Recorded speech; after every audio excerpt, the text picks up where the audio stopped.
नमस्कार, आप सभी जुड़ चुके हैं सच न्यूज नेटवर्क के साथ और मैं आपके साथ मुस्कान। जिस तरह से 5 अगस्त को भाजपा के कार्यालय में जश्न का माहौल था, वहीं पर दूसरी ओर सुनील डिम्पल जी ने इस दिवस को ब्लैक दिवस के नाम से मनाया।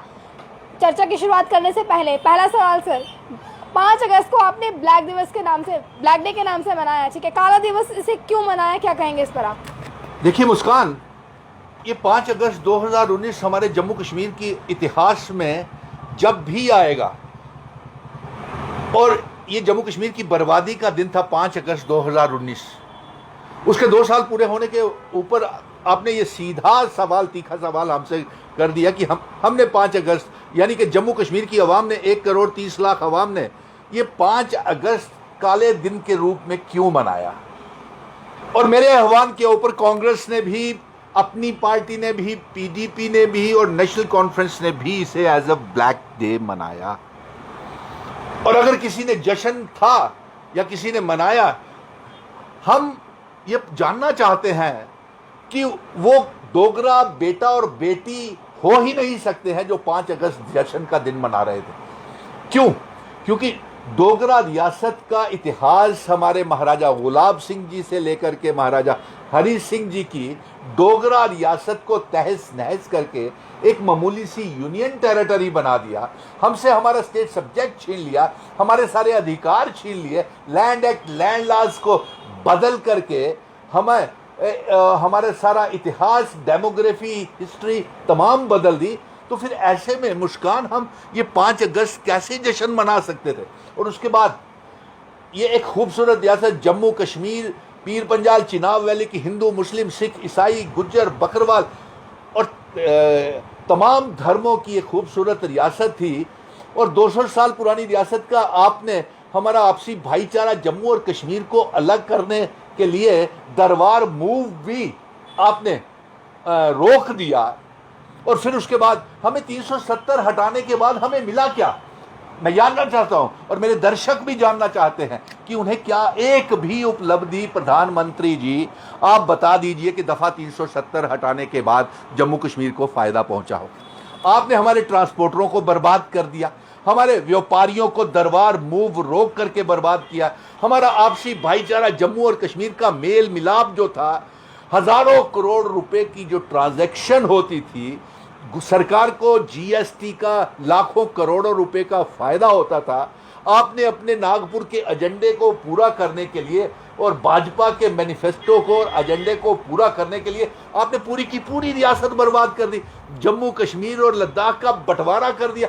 आज मेरे साथ मैंने जो 5 अगस्त 2019 को आह्वान किया था कि मैं अपने जम्मू कश्मीर और लद्दाख को फिर से इकट्ठा करूंगा और पीओ के गिलगित बल्टिस्तान जो जम्मू कश्मीर का हिस्सा है उसे जम्मू कश्मीर के नए नक्शे में शामिल करूंगा। और आज मुझे खुशी है कि आज तमाम राजनीतिक दल जो 1.5 साल तक 5 अगस्त 2019 के बाद खामोश बैठे हुए थे, वो आज हमारे रोड मैप के ऊपर चल रहे हैं, चाहे वो कांग्रेस हो, नेशनल कॉन्फ्रेंस हो, पीडीपी हो। 370 जब टूटने की बात हुई, 370 का जब खात्मा हुआ, तो भाजपा की तरफ से कहा गया ना कि एम्प्लॉयमेंट मिलेगी, जो है डेवलपमेंट होगा, देश डेवलप होगा। तो इसमें क्या ही इतराज था? अगर वो टूट जाती तो इसमें क्या इतराज था? क्योंकि एम्प्लॉयमेंट की बात हुई थी, नया जम्मू कश्मीर बनाने की बात हुई थी, तो क्या बुराई थी इसमें कि आपने इसे स्वीकार नहीं किया? मुस्कान, सवाल तो आप बड़ी तीखे कर रही हो कि भाजपा ने नौकरियां देने का वादा किया था 370 हटने के बाद, यहां पे बरसात होने का वादा किया था दफा 370 हटने के बाद। लेकिन आज मैं आप ही से पूछ लेता हूं, चलिए हम आवाम से पूछते हैं, आपसे। आपका काम है एज ए रिपोर्टर, आपने तीखे सवाल करना और मेरा घेराव करना। आज आप यही माइंड में बना करके आई हैं, तो चलिए हम दर्शकों से पूछते हैं कि सबसे पहले मैं पीएचई, पीडीडी, पीडब्ल्यूडी के डेली वेजर्स को पूछता हूं। रहबरे खेल टीचर्स, रहबरे खेल एसोसिएशन जो आज भारतीय जनता पार्टी के दफ्तर के कार्यालय के बाहर सीआईएसएफ, बीएसएफ के बच्चे पिछले 6 महीनों से धरने प्रदर्शन कर रहे हैं। मेरे बीडीएस डेंटल सर्जन्स जिन्हें 13 साल से नौकरियां नहीं मिली, उन्हें जबरदस्ती पुलिस फोर्स लगा करके उनके 50 दिन की इंडेफिनिट एजिटेशन को उन्होंने खत्म करवा दिया जबरदस्ती। और फिर उसके बाद हमारे home guards, SPOs, village defence committees के मेंबर और सारे 5 लाख के करीब मेरे मुस्कान, मेरे BEd, MEd, PhD post graduate बच्चे पढ़े हुए हैं और एक आंकड़े के मुताबिक 30 लाख बेरोजगार नौजवान मेरे जम्मू कश्मीर में हो गया है। और ऐसे में मुस्कान, आप ये वकालत कर रही हो कि 370 हटने का उन्होंने कहा था कि बहुत फायदा होगा, नौकरियां मिलेगी। बात समझ रहे हैं, नौकरियां नहीं मिली, पर कहीं ना कहीं भाजपा ने यही वादे जताए थे कि जब 370 हटेगी, बाहर की कंपनीज यहाँ पर अपना जो है काम स्टार्ट करेंगी ताकि जम्मू कश्मीर के लोगों को भी जो है नौकरी मिल सकेगी। इसमें क्या ही बुराई थी? बिल्कुल कोई बुराई नहीं है। हम खुद चाहते हैं इंडस्ट्रीज लगे, फैक्ट्रीज लगे, और आगे भी जम्मू से लेकर के सांबा, कठुआ, बड़ी ब्राह्मणा सारे फैक्ट्रीज लगी हुई है। अगर डोमिसाइल की बात करें, डोमिसाइल पर भी अपने इतराज जताया कि डोमिसाइल जो है, जब अगर ये नया लॉ आया है कि यहाँ की लड़की कहीं बाहर शादी करती है तो उसे भी जो है डोमिसाइल दिया जाएगा। इसमें क्या ही बुराई है? अगर एक जम्मू कश्मीर की एक लड़की जो है उसे डोमिसाइल उसका मिला है, अगर वो बाहर शादी करती है उसके पति को भी जो है वो हक मिलता है जो हक उसका था। आप क्या चाहते हैं कि उस लड़की से उसका वो हक छीन लिया जाए? हो गया। अब सुनिए, करीब आइए। देखिए, मिशन स्टेटहुड का ये कहना है कि मेरे जम्मू कश्मीर में लाखों के हिसाब से फैक्ट्रीज लगे, इंडस्ट्रीज लगे, टूरिस्ट स्पॉट डेवलप हो, टूरिस्ट्स को फायदा हो, ट्रेडर्स को फायदा हो, कश्मीर को फायदा हो, चिनाब वैली, पीर पंजाल को फायदा हो। हम जमीनें देने को तैयार हैं, लेकिन हमारी ये शर्त है कि वो जमीनें जो है वो लीज के ऊपर दी जानी चाहिए। नंबर एक, पहले भी हम लीज के ऊपर देते थे, लेकिन क्या होता था, ये बाहर के लोग आते हैं, इंसेंटिव्स लेते हैं, बिजली के किरायों के घपले करते हैं, सब्सिडीज लेते हैं, जमीनें कम दाम के ऊपर बेच करके, इंसेंटिव दिवालिया घोषित करके, बैंक से लोन लेकर के भाग जाते हैं। तो इसलिए सुनिए, इसलिए हमारा इसका विरोध ये इसलिए कर रहे हैं कि जो भी जमीनें दी जाएं वो लीज के ऊपर दी जाएं, और साथ में जिनको भी वहां पे 100% नौकरियां जो मिले, वो मुस्कान जैसी बेटियां जो हैं हमारे जम्मू कश्मीर की, या बेटे जो हैं हमारे पढ़े लिखे जम्मू कश्मीर को, उनको ही नौकरी मिलनी चाहिए। नंबर दूसरा, मैं आपका सवाल, हम चाहते हैं कि स्टेट सब्जेक्ट हमारा रहना चाहिए। ये महाराजाओं ने हमारे क्या बुजुर्गों के लिए हुए फैसले गलत थे क्या? उन्होंने हमें ये हमारा स्टेट सब्जेक्ट दिया था, कितना फूल प्रूफ स्टेट सब्जेक्ट था। आपको मालूम है, जब से ये दफा 370 हटा है, जब से ये डोमिसाइल को बाहरी लोगों को देना शुरू किए हैं, तब से क्राइम जम्मू कश्मीर में बढ़ रहा है, चोरियां चकारियां बढ़ रही हैं। जब से नई लिक्वर पॉलिसी आई है, जबरदस्ती सरकार ने शराब की दुकानें इस मंदिरों के शहर में खोली हैं। अवाम की एतराज के बाद और विरोध के बाद हमारी माताएं बहनें चिल्ला चिल्ला करके कहती रही कि ये दुकानें मत खोलिए शराब की, इससे हमारे समाज में गलत असर होगा, और वही हुआ। आज हमारे जम्मू कश्मीर का कोई इलाका नहीं है जहां पे चोरियां नहीं हो रही। एक एक रात में 4 जगह वारदातें होती हैं, दिन दहाड़े, पर्सिस, चेन स्नैचिंग, तो पहले भी होती थी, चेन स्नैचिंग इस स्तर के ऊपर नहीं होती थी, क्योंकि अब ड्रगिस्ट बहुत हो गए हैं, नशेड़ी बहुत हो गए हैं, शराब खाने जगह जगह दुकानें खोल दी गई है। और बिजली की आपने बात की थी, बिजली प्राइवेट होने जा रही है, इसे किस नजर से देखते? जी हाँ, बिजली का यहाँ तक ताल्लुक है। इन्होंने जो हमारा ये कहना है कि पहले हमारे जो पावर प्रोजेक्ट्स हैं वो हमें वापस दिए जाएं, जैसे सलाल और रूड़ी हाइडर प्रोजेक्ट। सलाल और रूड़ी हाइडर प्रोजेक्ट इतनी बिजली पैदा करता है कि हम पूरे जम्मू कश्मीर को के बाद पूरे देश के अवाम को फ्री बिजली दे सकते हैं, और जम्मू कश्मीर के अवाम को मुफ्त में बिजली दे सकते हैं। और इन्होंने MOU जो बाहर के लोगों के साथ, हमारे दो सांसदों ने, PMO मंत्री जितेंद्र सिंह और जुगल ने, ये जो साथ होकर के यह पहले हमारे दरिया, रेत, पहाड़, बजरी, माइनिंग, लिक्वर माफिया के हाथों में सब बेच दिया। अब बिजली भी प्राइवेटाइज कर रहे हैं, नौकरियां भी बाहर के लोगों को दे रहे हैं। और ये बाहर के लोगों को, जो नौजवानों की आपने बात करी है ना मुस्कान, इसका खुलासा भी मैं करता हूं। ये बाहर के दामादों को, घर जवाइयों को जो ये डोमिसाइल देने की इजाजत मिली है, ये भारतीय जनता पार्टी के नेताओं की कुछ बेटियां बाहर के लड़कों के साथ, राज्य के लड़कों के साथ ब्याही हुई हैं। वो बेटियां उनको फायदा पहुंचाने के लिए, और उनके डोमिसाइल बन भी गए हैं आपकी जानकारी के लिए, और उनको नौकरियां भी मिल जाएंगी।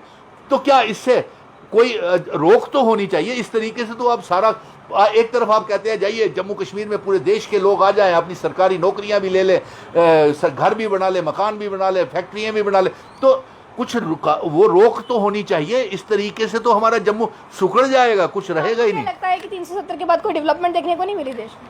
मुझे बताइए कौन सी डेवलपमेंट मिली है? भाजपा से पूछा जाता है, भाजपा कहती है रिंग रोड्स बना रहे हैं, ब्रिज बना रहे हैं, टनल्स बना रहे हैं, हॉस्पिटल्स बना रहे हैं, कॉलेजेस बना रहे हैं, क्या कहेंगे?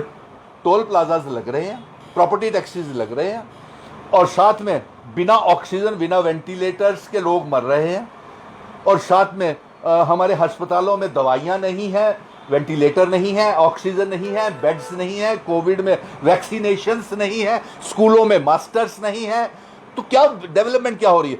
और स्कूलों के और कॉलेजेस में लेक्चरार नहीं है, पढ़ा लिखा बेरोजगार पोस्ट ग्रेजुएट बीएड एमएड बच्चे लाखों की तादाद में नौकरियों की तलाश में है। एसएसबी और पब्लिक सर्विस कमीशन कोई घोषणा नहीं कर रहा। 370 हटने के बाद हमारे जो केएएस जो थे, वो केएएस ऑफिसर्स थे, उनको 50% आईएएस की एंट्री मिलती थी, वो भी बंद हो गई।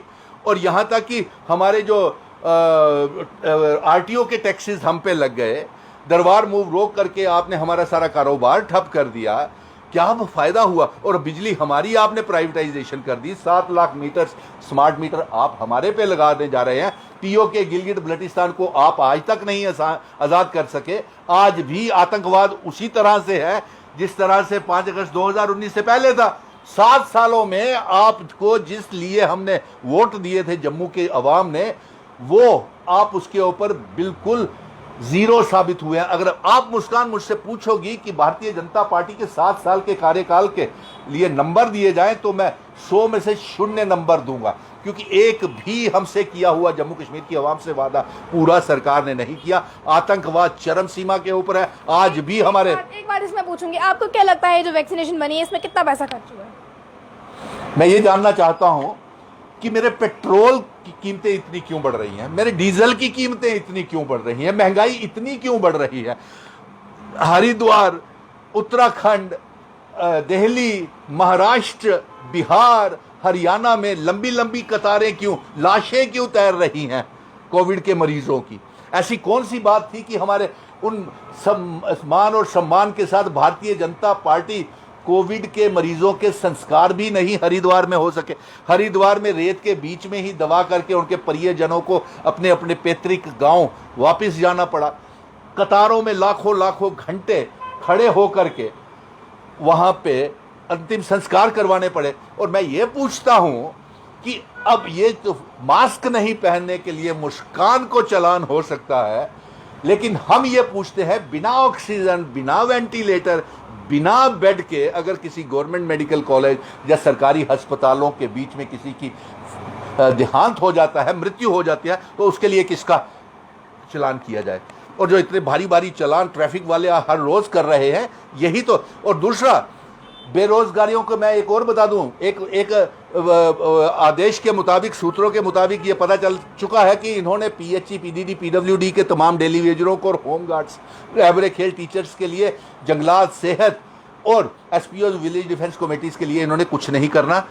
और मैं ये चाहूंगा कि आप चुनावों से पहले हमारी रियासत वापस दी जाए, और मुबारक मंडी जो है अगर उसे होटल बनाया गया तो इसके लिए हम बड़ा आंदोलन करेंगे। और अगर आपने दरबार मूव शुरू नहीं किया तो हम सारे व्यापारी इकट्ठे होकर के, ट्रांसपोर्टर इकट्ठे होकर, किस नजर से देखते हैं? चुनाव तो होने चाहिए, लेकिन चुनावों से पहले हमें रियासत चाहिए, क्योंकि ऐसी रियासत हमें नहीं चाहिए जिसके मुख्यमंत्री को और मंत्री को इतनी भी ताकत, पावर्स ना हो कि वो एक क्लास 4 के और एक कांस्टेबल को भी आदेश देने के लायक ना रहें। ऐसी रियासत हमको नहीं चाहिए। हमें चाहिए जो 5 अगस्त 2019 से पहले वाली रियासत, और साथ में पीओ के गिलगिट बल्टिस्तान, जम्मू कश्मीर के रियासत के नए हिस्सा चाहिए। और मैं करगिल की आवाम को मुबारकबाद देता हूं कि वो भी हमारे मिशन स्टेटहुड के रोड मैप के ऊपर चल पड़े हैं। करगिल लेह के लोगों ने सफाई के साथ केंद्र को चेतावनी दे दी है, और 5 दिनों से वो कंप्लीट शटडाउन है वहां पे लद्दाख में। और उन्होंने कह दिया हमें रियासत चाहिए, स्टेट सब्जेक्ट चाहिए, 370 चाहिए। डोमिसाइल को उन्होंने बिल्कुल रिजेक्ट कर दिया है, और वो चाहते हैं कि हमें स्टेट चाहिए। और हम भी यही कहते हैं कि हम जम्मू कश्मीर और लद्दाख को फिर से एक रियासत बनाएंगे। जय हिंद, जय भारत। हमारे साथ जुड़ने के लिए बहुत बहुत शुक्रिया।